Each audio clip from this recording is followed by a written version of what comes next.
আপনাদের কাছে অনুরোধ হলো ভাইরা, যদি বাঁচতে চান পরের চিন্তা করবেন না। ওই দল, ওই মত, ওই ব্যক্তি, ওই হুজুর অমুক খারাপ তমুক খারাপ, এই চিন্তা ব্রেনে আনবেন না। এগুলো আমরা করব, আমরা আপনাদের দিয়ে করাই আমাদের দল ভারী করার জন্য। আপনার চিন্তা হবে আপনার কবর। কথা কি বুঝতে পেরেছেন? খুব ভালো করে বুঝুন। আমার জীবনে আল্লাহ তাআলা অনেক নিয়ামত দিয়েছেন, অনেক। এই নিয়ামতের কোনো শুকরিয়া করতে পারিনি। এমনকি আল্লাহর যে ফরজ নামাজ, এটাও মন দিয়ে পড়তে পারি না। 4 রাকাত নামাজ পড়তে কম্পিউটার স্পিডে পড়ি, 4 মিনিটও লাগে না। এর ভিতরেও 4000 কথা মনে হয়। আল্লাহ যদি কিয়ামতের দিন বলেন যে তোমার এত নিয়ামত দিছিলাম, 5 মিনিট আমার দিক মন দিয়ে নামাজটা পড়তে পারলে না, আমি তোমার নামাজ কবুল করলাম না, তুমি দোজখে যাও, আমার কিছু বলার থাকবে? এমন কোন আমল কি আমাদের আছে যে বলতে পারবো আল্লাহ তুমি এটা নিতেই হবে? আমার দাড়ি, আমার টুপি, আমার নামাজ, আমার রোজা, আমার হজ, আমার যাকাত, আমরা কি কনফার্ম যে এটা আল্লাহ কবুল করবে? আমার না হলে আপনারা তো কনফার্ম নাকি?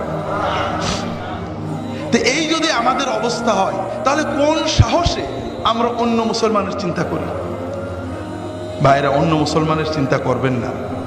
যখন 5 জনে এক জায়গা হবে, নিজেদের কথা চিন্তা করবেন, পরের ভিতর আলোচনা না। ভাই কি অবস্থা?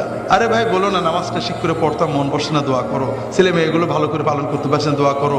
নিজেদের ঈমান আমল নিয়ে চিন্তা করবেন, পরের না। ভাইরা, আমরা পরের আলোচনা কেন করি? কারণ কবরে গেলে সর্বপ্রথম মুনকার নাকির আমাদের প্রশ্ন করবে যে তোর প্রতিবেশী জামাত ইসলামের দাড়ি ছোট ছিল কা, তোর পড়শি তবলিগের লোকজন কেন বাইরে গেছিল, তোর প্রতিবেশী অমুক পিসেব কেন খারাপ ছিল, ঠিক না? এই প্রশ্ন করবে। হাজরিন, নিজের কবরের চিন্তা করেন, নিজের হাসরের চিন্তা করেন। নিজে যতটুক করতে পেরেছি, যদি মনে করেন ভালো আমল করছি, তাহলে আল্লাহর কাছে দোয়া করেন। যদি দেখেন গুনাহ হয়ে গেছে, আল্লাহর কাছে দোয়া করেন, আল্লাহ আমার সামান্য আমল কবুল করো, গুনাহগুলো মাফ করো। আর তোমার নবীর উম্মত যত আছে, অমুক ভাই তমুক ভাই তমুক ভাই ভুলের ভিতরে আছে, আল্লাহ তাদেরকে হেদায়েত করে ভালো পথ দাও, তাদেরকেও মাফ করো। এইভাবে দোয়া করলে আমাদের লস আছে ভাই? লাভ আছে, অনেক লাভ আছে ভাই। তবে আমরা তো জানি আল্লাহর জান্নাতে জায়গা তো কম, ঠিক না? যদি ফুরফুরার মুরিদরা সব ঢুকে যায়, তাহলে তো আর তবলিগেরা চান্স পাবে না, ঠিক না? যদি জামাত ইসলামরা জান্নাতে যায়, চরমুনাইলেতে তো জায়গা হবে না, কম পড়ে যাবে, ঠিক না? হাজরিন, আল্লাহর জান্নাত অনেক বড়।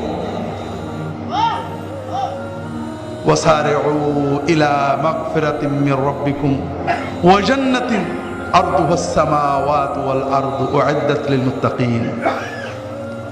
তোমরা দৌড়াও, দৌড়াতে থাকো, দ্রুত এগো সেই জান্নাতের প্রতি, যে জান্নাত আসমান জমিনের চেয়েও বড়,